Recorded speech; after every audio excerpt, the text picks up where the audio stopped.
नमस्कार, जय हिंद, जय भारत। भारतीय अवाम ताकत दल अपने भारतीय भाई बहनों अर्थात अपने देश भारत की जनता अर्थात अपनी भारतीय अवाम से भारतीयता आधारित आपसी श्रद्धा, भारतीयता आधारित आपसी स्नेह, भारतीयता आधारित आपसी प्रेम, भारतीयता आधारित आपसी अखलाक मोहब्बत, भारतीयता आधारित आपसी सहयोग, भारतीयता आधारित आपसी सम्मान, भारतीयता आधारित आपसी एकता, भारतीयता आधारित आपसी भाईचारा तथा भारतीयता आधारित आपसी सद्भाव को समझने व उसे आत्मसात करके वैसा ही आचरण एवं व्यवहार करने हेतु और इसके पूरे देश में प्रचार प्रसार करने हेतु और प्रत्येक देशवासी को इसकी अहमियत और महत्व को समझाकर उसे अपनाते हुए वैसा ही आचरण एवं व्यवहार करने हेतु और प्रत्येक देशवासी को अपना ही भारतीय भाई बहन मानकर, समझकर, अपनाकर उनके साथ वैसा ही और उसी अनुसार आचरण एवं व्यवहार करने हेतु सतत, सदैव और हमेशा अदब के साथ, आदर के साथ अर्ज करता है, विनती करता है। अब ये सुनने में आया है कि ये जो 3 बॉर्डर हैं, गाजीपुर बॉर्डर, सिंघू बॉर्डर और टिकरी बॉर्डर, यहाँ से आंदोलनकारी चले गए हैं, टेंट खाली पड़े हैं। ये मोदी सरकार की निकम्मपनी जरा देश देखे कि जिस समय ये देश के दुश्मन वामपंथी और जीएनपीसी, गांधी नेहरू परिवार चांडाल चौकड़ी काकस, जिसको कि हमारे भारतीय भाई बहन अभी भी उसको कांग्रेस कह रहे हैं, उसको कांग्रेस कहना उचित नहीं है। वो एक पारिवारिक कुनबा है जिसका उचित नाम होना चाहिए गांधी नेहरू परिवार चांडाल चौकड़ी काकस।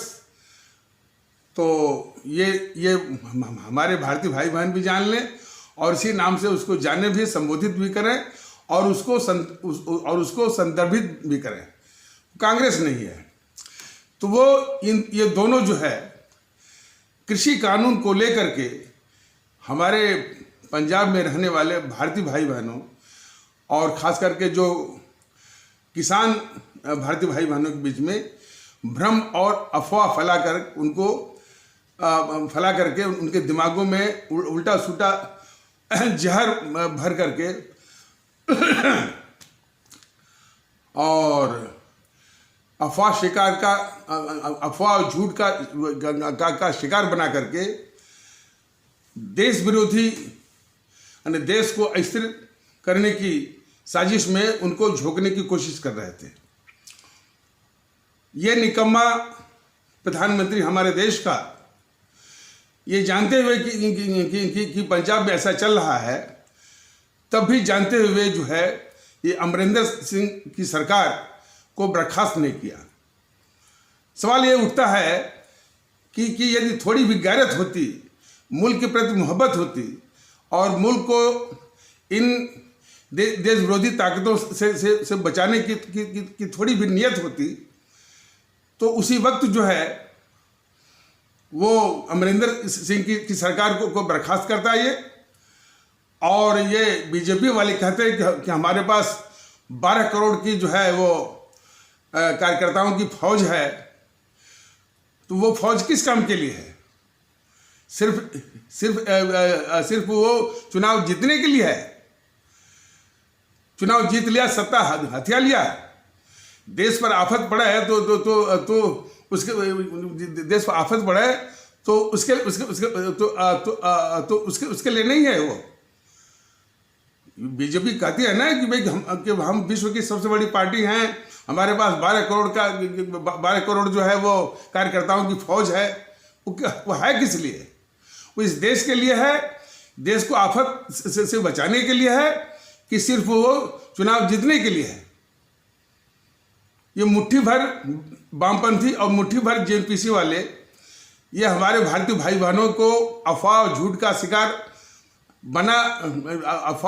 शिकार बना ले जाते हैं और ये 12 करोड़ की फौज वाले बीजेपी वाले उस अफवाह और झूठ का काट नहीं कर पाते हैं और अपने भारतीय भाई बहनों को उस झूठ और अफवाह के शिकार से बाहर निकाल नहीं पाते हैं। ये कितना बड़ा इनका वो झूठा दम्भ है वो राष्ट्रवाद का। इस चीज को हमारे आदरणीय भारतीय भाई बहन समझें कि सीएए पर भी यही वामदल वाले, यही जो है और यही जेएनपीसी वाले और उनके और जो सुबह सालार किस्म के जो तंजीमें हैं, मान लीजिए ये असदुद्दीन गिरोह है, पीएफआई है, सिमी है, एसडीपीआई है और जो है लुटियन गिरोह है, लुटियन और खान मार्केट गिरोह है, इंटेलेक्चुअल टेररिस्ट हैं, ये देश विरोधी मीडिया है, देश विरोधी पत्रकारों का गिरोह है। ये सब मिल करके जो है हमारे जो भी वल्नरेबल और मार्मिक जो है तबका होता है अपने भारतीय भाई बहनों के समाज का, उसको झूठ और अफवाह का शिकार बनाते हैं। भारतीय जनता पार्टी अपने दम भरती है कि इसको 12 करोड़ जो है कार्यकर्ताओं की एक बहुत बड़ी फौज है। देश ये जानना चाहता है कि वो फौज किस लिए है। हमारे यानी हमारे देश की सुरक्षा के लिए है।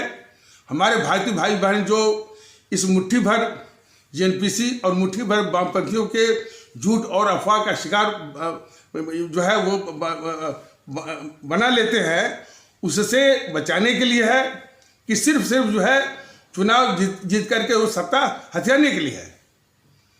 यह स्पष्ट कर रहे भारतीय जनता पार्टी देश को। ये बार बार देखने को मिलता है कि ये सब जेएनपीसी का चाहे वो राहुल हो, चाहे प्रियंका हो, चाहे सोनिया हो और उसके जितने भी नेता हैं, प्रवक्ता हैं, सब झूठ और अफवाह फैलाते हैं। उस झूठ और अफवाह को ये चैनल वाले भी बुलाते हैं। ये चैनल वाले और मीडिया वाले इस देश के शत्रु हैं, बहुत बड़े खतरनाक शत्रु हैं। यह हमारे आदरणीय भारतीय भाई बहन, हमारे आदरणीय भारतीय अवाम बहुत अच्छी तरह से समझ ले। तो वो तो नुकसान करते ही हैं और कोई भी मौका आता है, कम से कम जो सीएए पर, कृषि कानून पर जिस तरह की अफवाह और झूठ का शिकार बना करके एक तो हमारे भारतीय भाई बहनों के और जो मार्मिक किस्म के भारतीय भाई बहनों को उस झूठ और अफवाह का शिकार बनाना और देश को अस्थिर, देश में हिंसा तोड़फोड़ के जरिए देश को अस्थिर करने की साजिश के लिए इस्तेमाल करना उनका। इतनी खतरनाक इनकी योजना, वो भी चीन और भारत विरोधी अंतर्राष्ट्रीय ताकतों के द्वारा। तो सवाल ये उठता है कि भाई जितनी बड़ी फौज भारतीय जनता पार्टी की है कार्यकर्ताओं की, उसके सामने वामपंथियों की, उसके सामने ये जेएनपीसी या जिसको आप लोग कांग्रेस कहते हैं, वो कुछ भी नहीं है।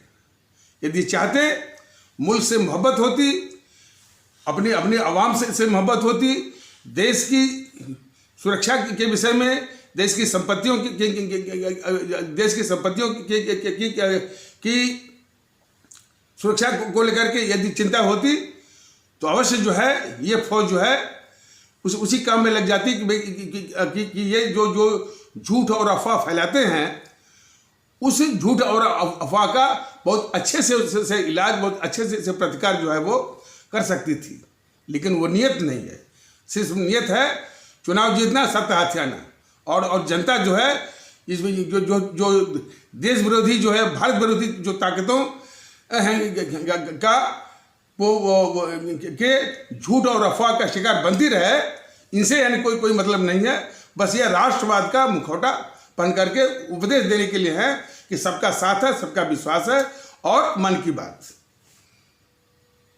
ये छलावा मोदी जी का और बीजेपी का ज्यादा दिन तक चलने वाला नहीं है।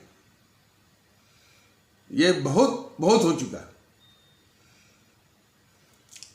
तो कहा जा रहा था कि यदि मोदी जी में थोड़ी भी इस मुल्क के प्रति मोहब्बत होती, वैसी नीयत होती, और यदि इनको पता चल गया था कि पंजाब में ऐसा हो रहा है, वामपंथी और ये जेएनपीसी वाले, और जेएनपीसी की तो सरकार ही है वो, ये सब मिल करके हमारे पंजाब में रहने वाले भारतीय भाई बहनों, खासकर किसान भारतीय भाई बहनों को झूठ और अफवाह का शिकार बनाना, उनके दिमाग में जहर भरना कर रहे थे, तो तुरंत उस सरकार को ये बर्खास्त करते। यही तो पाखंड इनका है। उसको पालेंगे भी और सिर्फ दिखाएंगे कि ये कांग्रेस वाले अमरिंदर सिंह ये कर रहे हैं, क्योंकि वोट का माहौल, बस इनको दिखा करके अपने पक्ष में वोट का माहौल बनाना। इतने खतरनाक, यानी इतना देश के लिए खतरनाक इनके मंसूबे हैं भारतीय जनता पार्टी वालों के, और आदरणीय श्री मोदी जी, जो कि हमारे प्रधानमंत्री हैं, तो इन्होंने अमरिंदर सिंह की सरकार को बर्खास्त नहीं किया। और यही नहीं, वो सब कब से प्लान कर रहे थे, आने की योजना बना रहे थे, बिल्कुल खुली छूट दिए थे कि वो हरियाणा के थ्रू, वहाँ के थ्रू तैयारी करके आगे यहाँ पर जम जाए। जम भी गए, और फिर सारी जो है सड़कों को ब्लॉक कर दिया, जाम कर दिया, रोक दिया। अब दिल्ली के लोग, दिल्ली के लोगों का जीवन अस्त व्यस्त हो गया, नारकीय हो गया। दिल्ली के आसपास भी लोगों का जीवन अस्त व्यस्त और नारकीय हो गया। दोजख भरा हुआ हो गया। न तो बेचारे आ सकते हैं, न वो जा सकते हैं, और खास करके उसमें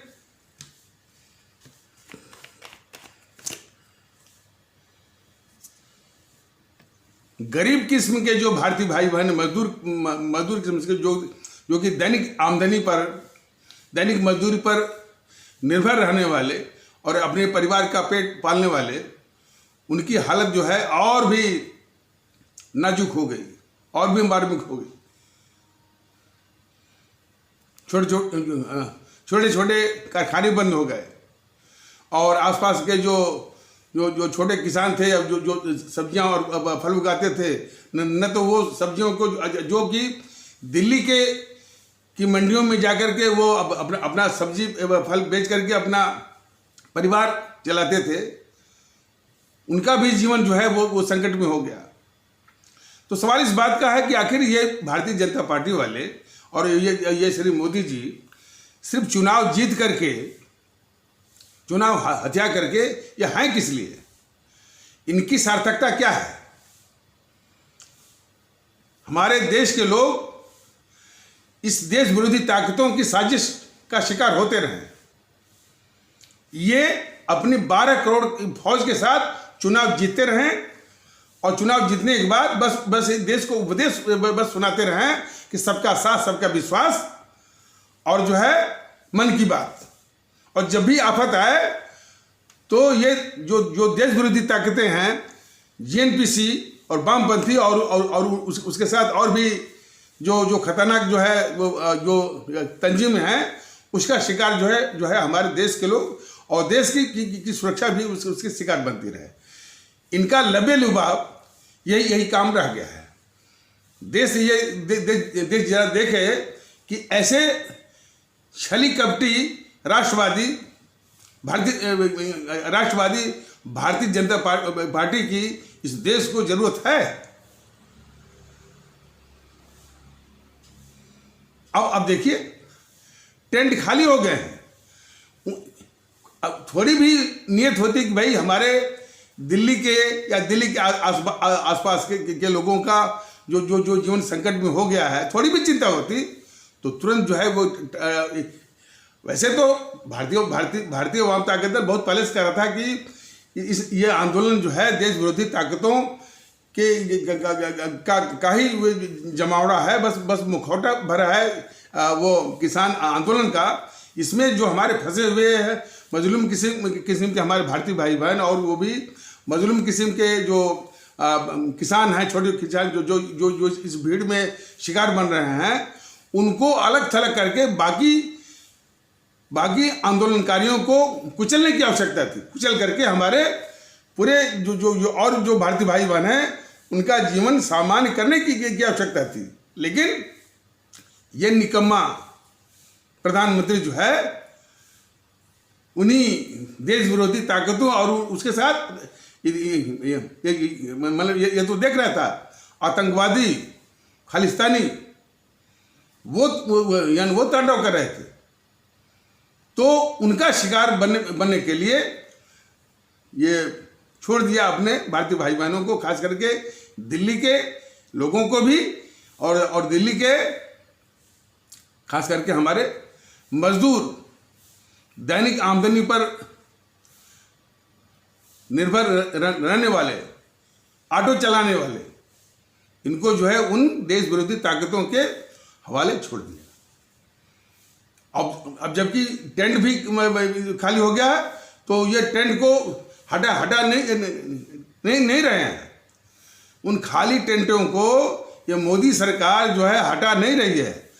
लग रहा है कि फिर से वो आमंत्रण दे रही है कि भी टेंट तो पड़ा रहेगा, फिर आकर के वही आफत करो मुल्क पर, इस देश पर और अपने आम भारतीय भाई बहनों के ऊपर, खास करके दिल्ली में रहने वाले हमारे जो भारतीय भाई बहनों के ऊपर फिर से वही आफत करो। और तो इनके टेंट हटाने का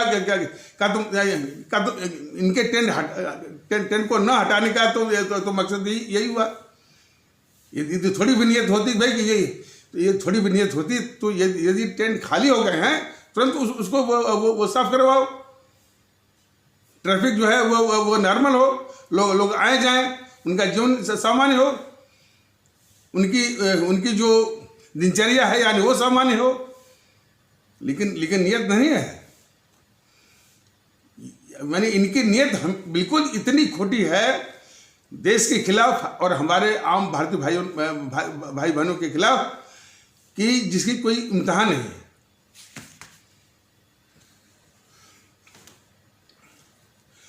ये क्या कह रहे हैं टीवी चैनलों पर आकर के, कांग्रेस कमजोर हो रही है, कांग्रेस खोखली हो रही है, कांग्रेस जो है वो ट्विटर की पार्टी रह गई है। इनको चिंता कांग्रेस की है जो कि कमजोर हो रही है, बहुत चिंता है इनको। ये जरा भी आभास नहीं है कि ये जो कांग्रेस है वास्तव में तो जीएनपीसी है, वह इस देश के लिए खतरनाक है। भारत की बहुत खतरनाक ताकत है ये जीएनपीसी। तो खतरनाक ताकत के रूप में इनकी नजरों में नहीं है। यदि खतरनाक ताकत है भी, इस देश की बहुत खतरनाक ताकत है, देश विरोधी ताकत है, इस देश की दुश्मन है जीएनपीसी, लेकिन इनकी नजरों में नहीं है। ये तो कमजोर हो रही है तो चिंता इनको हो रही है कि भाई अरे भाई ये कांग्रेस कमजोर है। और यही नहीं, चैनल वाले भी कह रहे हैं अरे भाई कांग्रेस कमजोर हो रही है, विरोध कमजोर और विरोध पक्ष कमजोर हो रहा है। ये तमाम आज तक वाले, न्यूज़ 24 वाले, एनडीटीवी वाले, उनको आज अभी भी विरोध पक्ष मान रहे हैं, इसको गद्दार नहीं मान रहे हैं और देश के लिए खतरा नहीं मान रहे हैं। यह देश के लोग जरा मैंने समझें कि जो अपने दुश्मन, युद्ध के समय भी जो अपने दुश्मन चीन के साथ खड़ा हो, वह गद्दार नहीं तो और क्या है। जो हमेशा पाकिस्तान के साथ खड़ा हो, पाकिस्तान की भाषा जो बोलता हो, वह इस देश का गद्दार नहीं तो और क्या है। इसको हमारे सभी और औसत रूप से सभी आदरणीय भारतीय भाई बहन इसको मानते होंगे। ये चैनल वाले नहीं मानते हैं कि यह देश के लिए गद्दार है, देश के लिए खतरा है। तो चैनल वालों से जरा देखिए भाई, कांग्रेस कमजोर हो रही है, कांग्रेस खोखली हो रही है, कांग्रेस कई राज्यों से जा रही है, यानी इनको बड़ी चिंता हो रही है कि कोई कांग्रेस जा रही है। और ये थोड़ी भी देशभक्ति होती तो जाए। अरे भाई, गद्दार या देश का जो दुश्मन है उसको तो 1 मिनट भी, 1 सेकंड भी, 1 पल भी इस मुल्क में और इस मुल्क की धरती पर रहने का हक नहीं है, अधिकार नहीं है। बाहर वो उसको इस मुल्क से बाहर होना चाहिए या बाहर कर देना चाहिए। लेकिन इनको चिंता है कि ये गद्दार जो है, जेएनपीसी जो है, कमजोर हो रही है। इनको चिंता कांग्रेस की है, बीजेपी वालों को भी चिंता है और इन चैनल वालों को भी चिंता है, मीडिया वालों को भी चिंता है। तो अब तो देश को चिंतित होना पड़ेगा। हमारे आदरणीय भारतीय भाई बहनों को भी चिंतित होना पड़ेगा। हमारे आदरणीय भारतीय अवाम को चिंतित होना पड़ेगा कि इन देश की खतरनाक ताकतों के लिए जो चिंता कर रहा है ये मीडिया वाले, अब बीजेपी जो चिंता कर रही है वो ऐसी चिंता करने वाली, राष्ट्रवाद का मुखौटा पहने हुए, राष्ट्रभक्ति का झंडा लिए हुए, उसकी वकालत करने वाली पार्टी जो है देश विरोधी ताकतों के लिए चिंता कर रही है कि भाई ये तो कमजोर हो रही है, ये कांग्रेस तो कमजोर हो रही है, ये तो खोखली हो रही है, देश से जा रही है, ट्विटर की यानी पार्टी रह गई है। और वो जावड़ेकर महोदय बोलना है कि ये नासमझ है, आरएसएस को समझने में देर लगेगी। आरएसएस को अब आरएसएस की भूमिका को लेकर के इस वीडियो को बड़ा नहीं करना है। आरएसएस की भूमिका के विषय में भारतीय अवाम ताकत दल बता चुका है। आरएसएस की वजह से ही ये जेएनपीसी मजबूत हुई है। आरएसएस की वजह से ही ये जेएनपीसी आज जिंदा है और आरएसएस की वजह से ही 60-70 सालों तक जो है ये जेएनपीसी सत्ता में रह करके इस देश को तबाह किया। तो इसके पीछे आरएसएस है, ये देश जाने। आरएसएस के ही कारण जो है, आरएसएस ने ही हमारे इस्लाम आस्था वाले भारतीय भाई बहनों को डराया और उसी डर का इस्तेमाल करके ये जेएनपीसी हमारे इस्लाम आस्था वाले भारतीय भाई बहनों को निरंतर लगातार वो डरवाती रही। उस डर का, खौफ का इस्तेमाल करके इसको वोट बैंक की तरह जो है वो शोषण किया, दोहन किया, इस्तेमाल किया और सत्ता का सुख भोगा। और उस सत्ता के जरिए इस जेएनपीसी ने इस देश को बर्बाद किया हर तरह से। तो इसके पीछे मुख्य कारण आरएसएस ही है। इस जेएनपीसी को ताकत देने वाली आरएसएस है।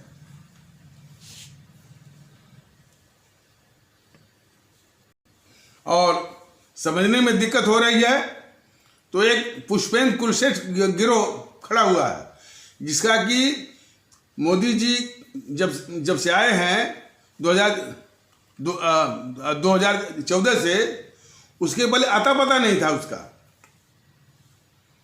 अब वो बरसाती मेढक की तरह आए हैं।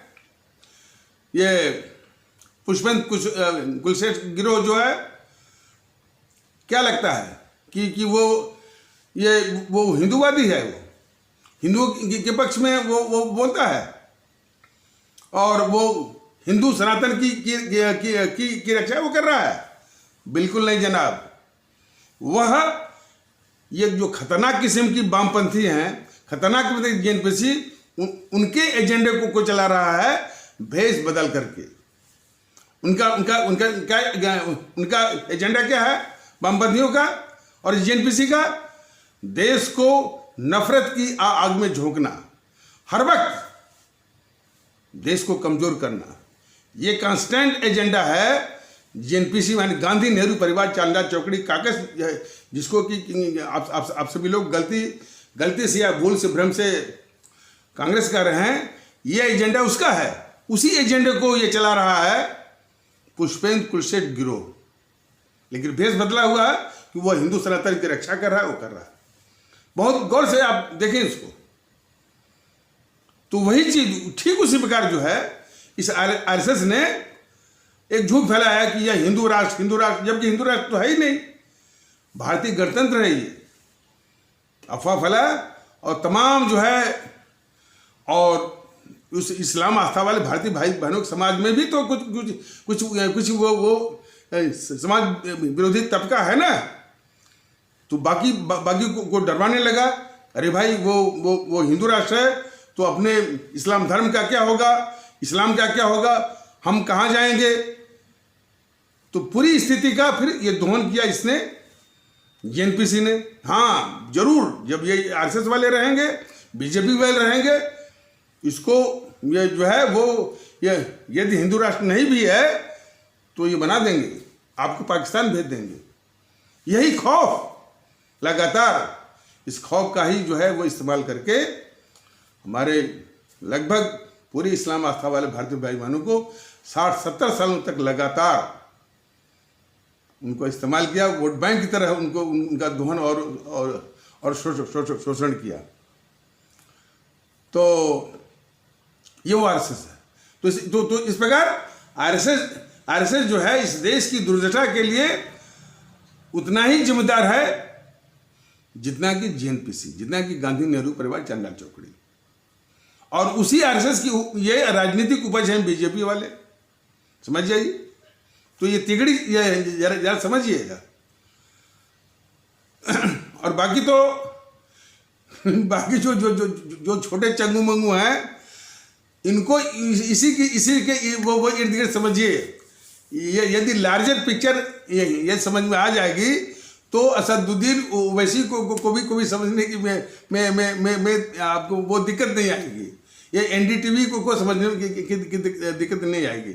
ये तिगड़ी को समझिए कि सबसे डेंजरस ये जेएनपीसी और वाम दल, जेएनपीसी को मजबूत करने वाली ये आरएसएस की जो है वो राजनीतिक उपज बीजेपी हमेशा जो रक्षा कर, बीजेपी हमेशा वो रक्षा करने वाली इसी जेएनपीसी जो कि देश की दुश्मन है। तो ये जो है ये ताना बाना है देश विरोधी ताकतों का। तो अब वही बात चल रही थी कि जो आंदोलन भी खत्म हो गया, लोग चले भी गए, लेकिन मोदी सरकार जो है उन टेंटों को हटा नहीं रही है। भारतीय जनता ताकत दल विनती करता है और बड़े आदर से विनती करता है कि मोदी महोदय और उनकी सरकार से भाई वो टेंट को हटवाइए और लोगों का जीवन सामान्य हो, उनका सामान्य जीवन बहाल हो। थोड़ी सी इतनी कृपा करिए, इस देश ने आपको वोट दिया है, सत्ता पर बिठाया है, थोड़ी सी वो कृपा आप करिए। तो उन टेंटों को आप हटवाइए और इन देश विरोधी ताकतों से रक्षा करिए।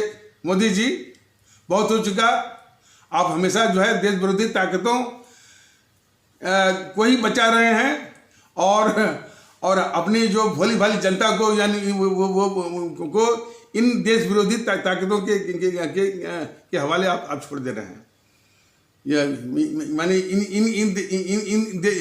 हमारे जो मैंने कमज़ोर किस्म के भारतीय भाई बहन हैं, हमारे आदरणीय भारतीय भाई बहन हैं, इन्होंने आपका क्या बिगाड़ा है?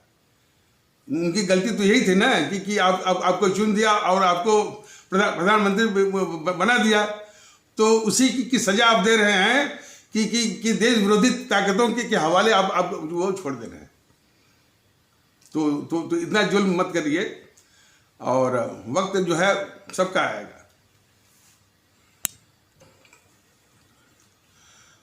अब आप लोगों ने देखा कि ये बराबर आ रहा है, कांग्रेस कमजोर हो रही है, वो ट्विटर की पार्टी है, खोखली हो रही है।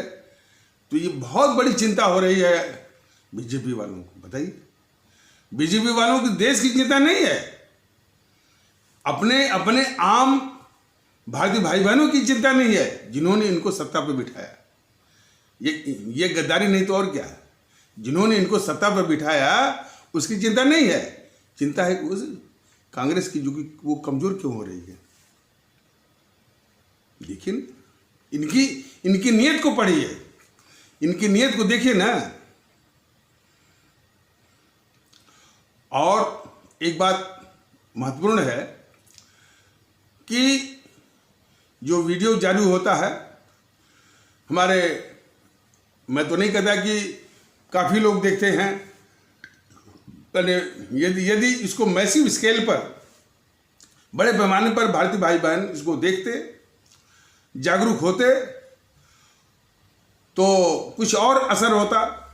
लेकिन यानी कुछ संख्या में देख रहे हैं, तो उसी खौफ के कारण जो है तमाम जो है ये बीजेपी के नेता लोग अपने छोट भाइयों को सिखा करके, देखिए बीजेपी के लोग और जेएनपीसी के लोग, ये जो भारतीय अवाम ताकत दल की जो एकता की जो मुहिम है, इसके जवाब में कोई माने आज तक कोई भी तार्किक बात नहीं वो रख पाए, एक भी तार्किक बात नहीं रख पाए कि भाई जो भारतीय अवाम ताकत दल कह रहा है वो अनुचित है, वो मुनासिब नहीं है। एक भी बात, बस ये है धमकी। बीजेपी के नेता जो है, जो छोट भाइयों को सिखा करके सिर्फ धमकी, और धमकी छूट गई तो मोदी जी का क्या होगा।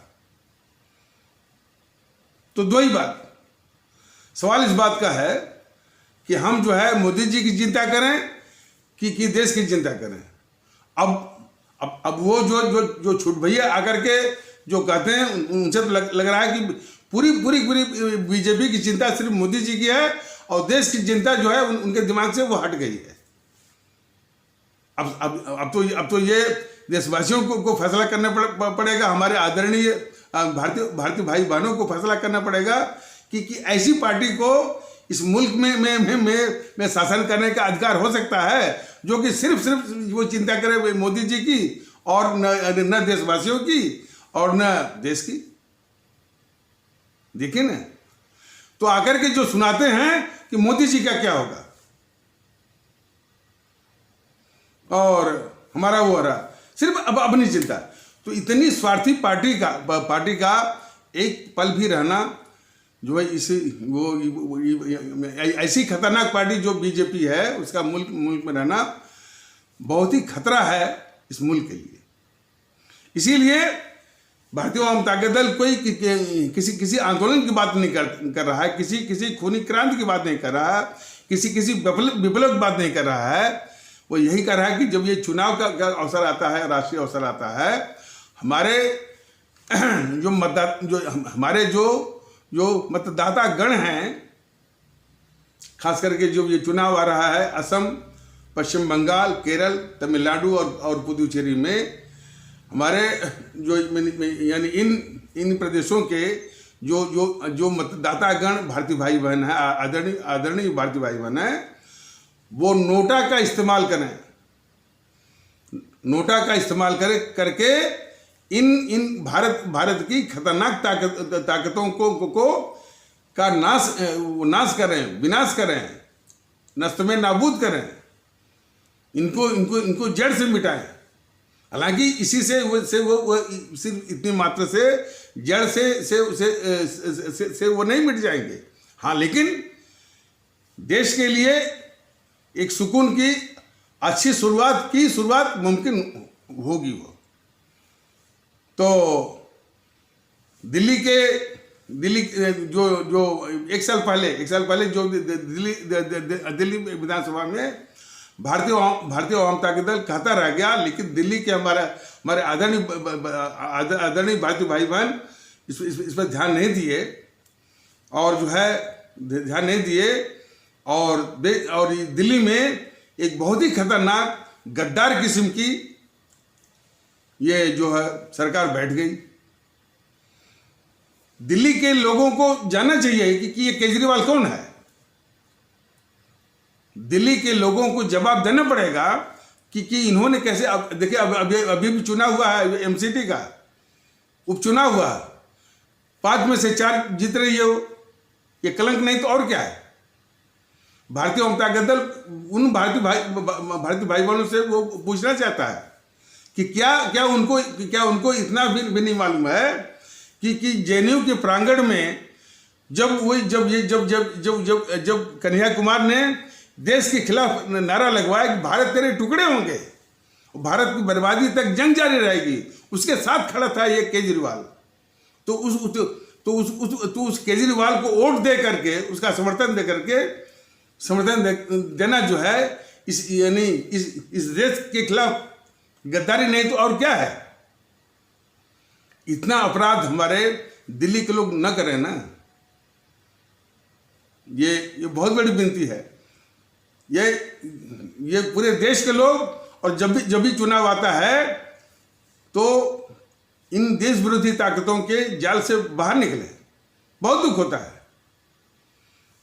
पंचायत का चुनाव हुआ पंजाब में, और हमारे वो भारतीय भाई बहन, पंजाब में रहने वाले हमारे किसान भारतीय भाई बहन, फिर उसी जेएनपीसी जो इस देश की शत्रु है, और शत्रु नहीं बल्कि उसने हमारे भगत सिंह, जो कि सिर्फ पंजाब में ही नहीं, पूरे देश में, पूरे देश में, पूरे देशवासियों के दिलों में वो सबसे बड़े यानी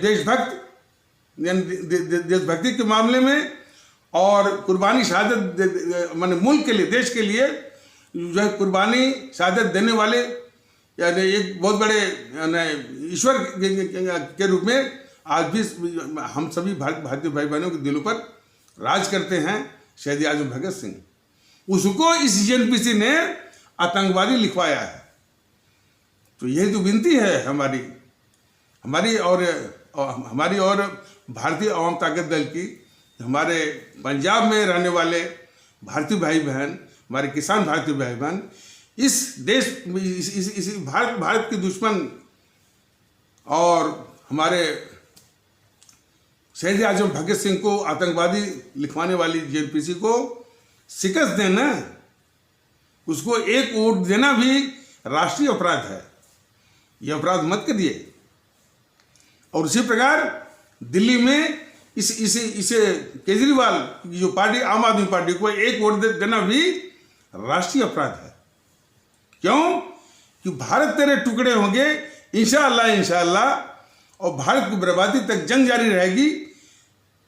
इतने खतरनाक देश विरोधी नारे लगाने वाले कन्हैया कुमार के साथ खड़ा था ये गद्दार केजरीवाल। इस गंभीरता को हमारे दिल्ली के आदरणीय भारतीय भाई बहन, आदरणीय जो है भारतीय भाई बहन, वो मतदातागण इसको गंभीरता से समझें और इसको एक वोट का भी समर्थन देकर के राष्ट्रीय अपराध हरगिज नहीं करें।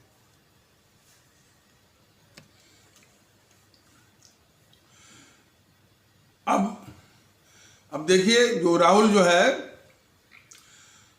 वो जब अमेठी के जहाँ से 3 बार सांसद रह करके वो अमेठी के लोगों को बेवकूफ़ बनाया, वहाँ शोषण किया, तो जब वो जागरूक हो गए, जब अमेठी के लोग जागरूक हुए, तब तो वहाँ से भाग खड़ा हुआ।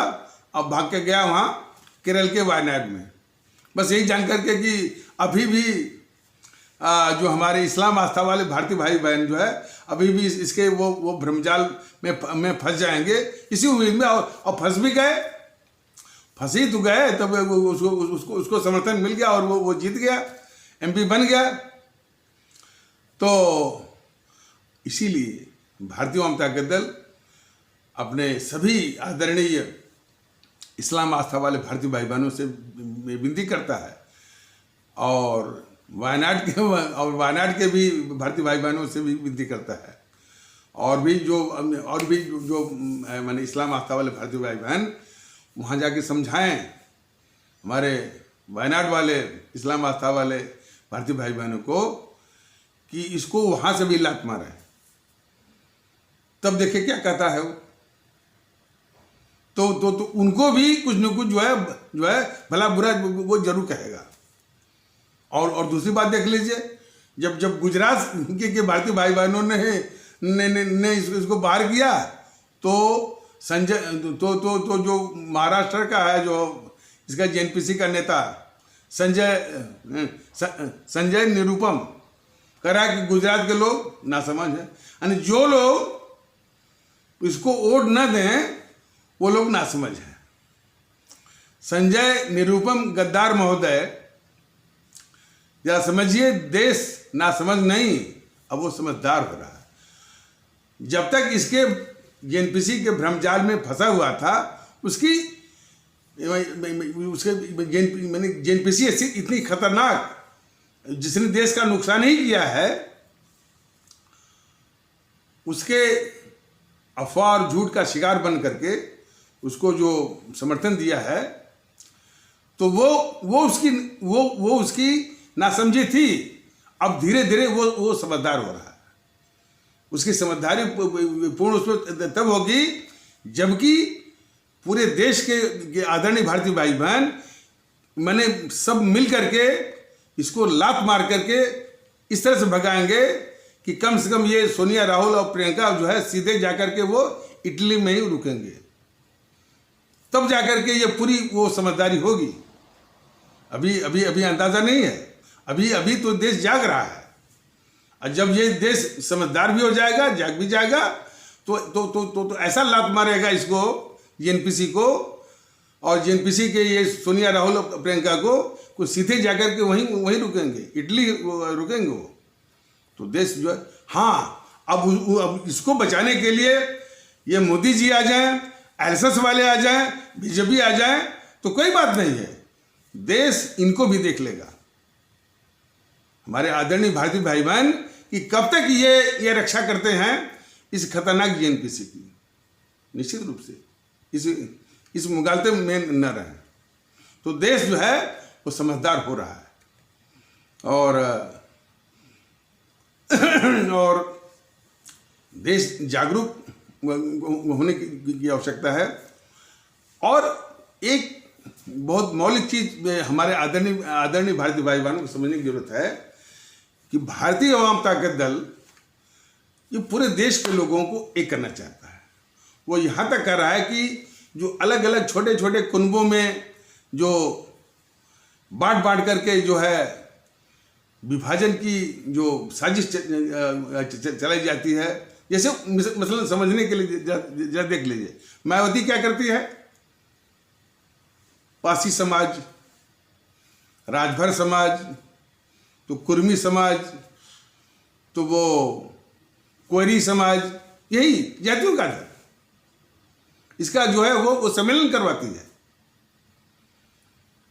वो नीतीश कुमार हमारे इस्लाम आस्था वाले भारतीय भाई बहनों में भी विभेद करता है। वो नीतीश कुमार एक मुसलमान, तो एक पसंदा मुसलमान, दर्जियों का अलग, वो अलग समूह, बिल्कुल बांटने की और जो है, और जिसको बोला जाता है डिवाइडर इन चीफ, सबसे बड़े बांटने वाला तो ये जेएनपीसी, गांधी नेहरू परिवार चांदला चौकड़ी, और उसका जो जोड़ीदार कौन है, वामपंथी वाले।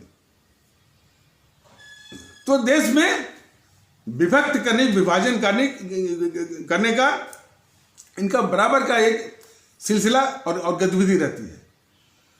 इन्हीं का जवाब देने के लिए भारतीय अवाम ताकत दल कह रहा है कि भाई अपने छोटे छोटे कुनबों से बाहर आइए, और आपकी असली पहचान है कि आप भारतीय हैं, और भारतीयता का ही एक ऐसा मंच है, ऐसा प्लेटफार्म और आधार है, जिसके आधार पर सभी अपने देशवासियों को एक करना है।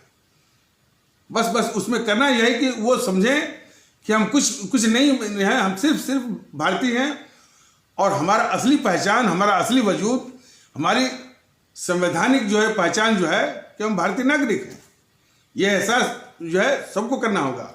अब बाकी जो विशेषताएं जो कृत्रिम रूप से लगाई गई हैं कि हम पासी हैं, तो हम कुर्मी हैं, तो हम राजभर हैं, हम ठाकुर हैं, ब्राह्मण हैं, इसको सर्वथा के लिए वो त्यागना पड़ेगा। और हम हिंदू हैं, हम मुस्लिम हैं, सब जो है वो त्यागना पड़ेगा। हम सिर्फ भारतीय हैं। तो भारतीयता के ही आधार पर सबको एक आना पड़ेगा। और ये हम तो हमारे जो अमर शहीदों ने इस देश को आज़ाद कराने के लिए जो कुर्बानी दी है, सुभाष चंद्र बोस, भगत सिंह, चंद्रशेखर आज़ाद, अशफाकुल्ला, अरे इन लोगों ने जिस जज्बे से वो यानी अपना अपना खून दिया, अपने प्राण दिए। वो जज्बा यही कहता है कि हम सभी भारतीय हैं। उनके उनके उनके उनके जज्बे को सलाम करिए, उनके जज्बे का आदर करिए। और उनका जज्बा यही कहता है कि हम सभी भारतीय हैं, और वो सबको भारतीय मान करके ही इसी जो है वो इस मुल्क के लिए उन्होंने खून दिया, अपने प्राण दिए और अपने प्राणों की आहुति दिया, और अपना सर्वस्व जो है प्राण सहित अपने भारत माता की बल वेदी पर न्यौछावर किया। तो उनके उस शहादत, कुर्बानी और जज्बे का सम्मान करिए, अपने को भारतीय के रूप में महसूस करिए और भारतीय एकता को मजबूत करिए। तभी जाकर के ये जितनी भी बांटने वाली ताकतें हैं उनको शिकस्त मिलेगा। तो जरा इस बात को समझिए कि देश को एक करने की जो मुहिम ये चला रहा है भारतीयता के आधार पर भारतीय जनता का दल, इसका जवाब जो है भारतीय जनता पार्टी के पास बिल्कुल नहीं है, जेएनपीसी के पास बिल्कुल नहीं है। वो सिर्फ जो है छोटे भाइयों को उसको सिखा करके या तो धमकाना या तो वो गाली गलौज करना, या कभी कभी मिन्नत करना कि ये वो नोटा के लिए न कहें, इस तरह की बातें करना। यानी कोई मैंने इसका सामना करने के लिए, यानी यदि मोटा मोटी ये कहा जाए, भारतीय अवाम ताकत दल की जो भारतीय एकता की जो मुहिम है, इसका सामना करने के लिए इस जेएनपीसी वालों का, भारतीय जनता पार्टी का कोई नैतिक बल नहीं है, नैतिक साहस नहीं है। सिर्फ जो है जो असामाजिक जो तत्व होते हैं ना, जो कि आपको माने जो गुंडे मवाली होते हैं, माफिया टाइप का, जो कि आपको यानी उनके पास कोई तार्किक बात नहीं होती है, सिर्फ आपको डराएंगे, धमकाएंगे, वही चीज। तो समझिए कि ऐसे संगठन की आवश्यकता है, और वो मुखौटा क्या पहने हैं? राष्ट्रवाद।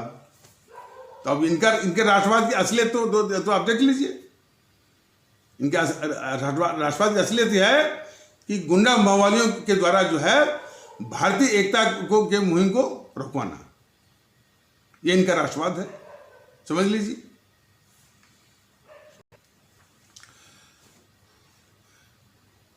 भारतीय अवाम ताकत दल की अपने भारतीय भाई बहनों से यही विनती है कि हमारे उन अमर शहीदों के कुर्बानी शहादत का आदर करिए, अपने को भारतीय समझिए और भारतीय एकता के महत्व को समझिए और भारतीय भाईचारा को आगे बढ़ाइए।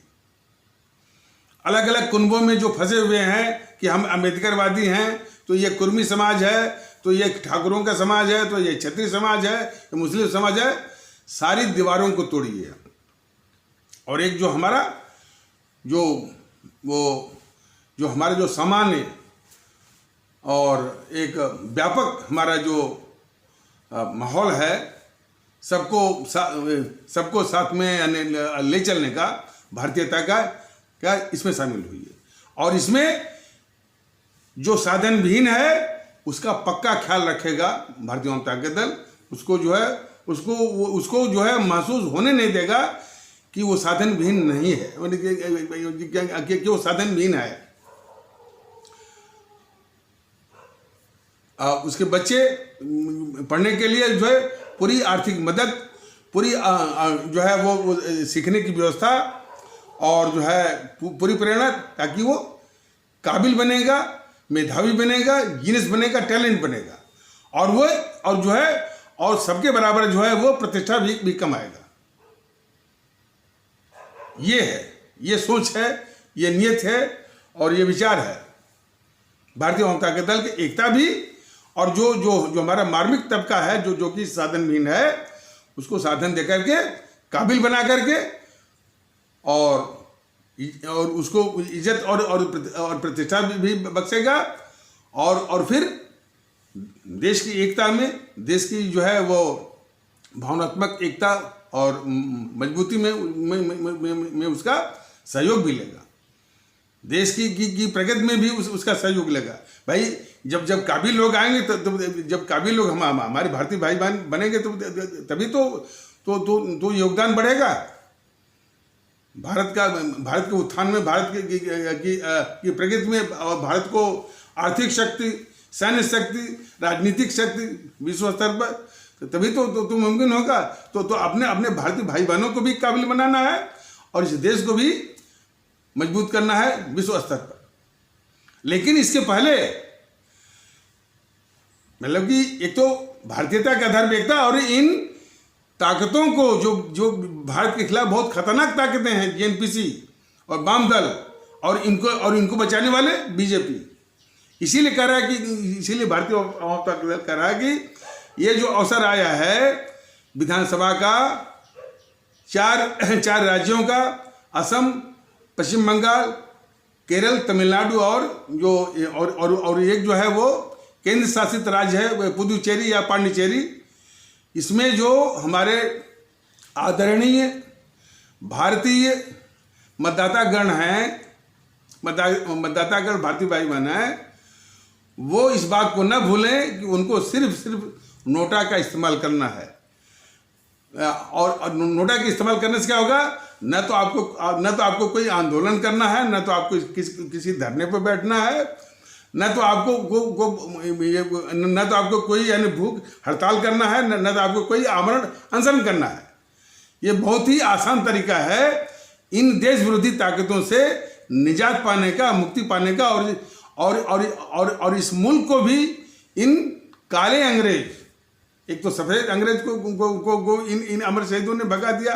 अब हमारी आपकी ड्यूटी है कि उन्हीं के आशीर्वाद से इन काले अंग्रेजों को भगाएं और अपने देश को मुक्ति दिलाएं। तो सिर्फ इसको मत भूलिए। दिल्ली के लोगों ने पिछले विधानसभा के चुनाव में भी यही भारतीय जनता पार्टी दल निवेदन कर रहा था, लोगों ने ध्यान नहीं दिया और दिल्ली के लोग भुगत रहे हैं, दिल्ली के मजदूर भारतीय भाई बहन भुगत रहे हैं। वो कुछ भी झूठ बोला। केजरीवाल तो झूठ ही बोलता है, बस झूठ और विज्ञापन ये सारा पैसा जो है वो खर्च कर रहा है वो झूठ और विज्ञापन में। तो उसमें ना है, तो फिर ये गलती दोबारा न हो। तो हमारे आदरणीय भारतीय भाई बहन जो मतदातागण हैं, असम में, पश्चिम बंगाल में, केरल में और तमिलनाडु में जो भारतीय भाई बहन मतदातागण हैं, वो सिर्फ जो नोटा का इस्तेमाल करके इन देश विरोधी ताकतों का निपटारा करें, उनको नष्ट में नाबूद होने की शुरुआत करें। और वो नोटा का प्रतिशत जो है थोड़ा यदि 10%, 5% से कम नहीं चलेगा, उसके प्रतिशत को 70, 80, 90 से ऊपर पहुंचाएं और इस वीडियो को अधिक से अधिक जो है उन क्षेत्रों में पहुंचाएं और नोटा का अधिक से अधिक इस्तेमाल हो। इसके लिए सारे भारतीय भाई बहन एक हो करके इसका प्रचार करें और नोटा जो है वो दिलवाएं। इस बीच में भारतीय जनता दल भी अपने कैंडिडेट, अपना पार्टी का स्ट्रक्चर वगैरह वो खड़ा करेगा और जब आएगा तो देखा जाएगा। और भारतीय जनता दल का भी यदि कैंडिडेट होता है तो वो भी जो है उन्हीं मानदंडों पर आपको परखने की जरूरत है। यदि उन मानदंडों पर की कसौटी पर खरा नहीं उतरता है तो उसको भी समर्थन मत दीजिए। ये बराबर कह रहा है। जो भी कैंडिडेट जो चुनना है वो पात्र किस्म का। अब चूंकि ये जितनी भी पार्टियां हैं देश की आवश्यकताओं के अनुसार बिल्कुल कुपात्र हैं, देश के दुश्मन हैं, तो इनसे मुक्ति पाने का सबसे सरल उपाय है नोटा। नोटा को मत भूलिए, नोटा जरूर दबाइए और इस वीडियो के संदेश को अधिक से अधिक वहाँ पहुँचाइए और नोटा का इस्तेमाल हो। तो इन्हीं आवश्यक शब्दों के साथ इस आवश्यक परिचर्चा को यहीं पर विराम दिया जाता है। तब तक के लिए नमस्कार, जय हिंद, जय भारत।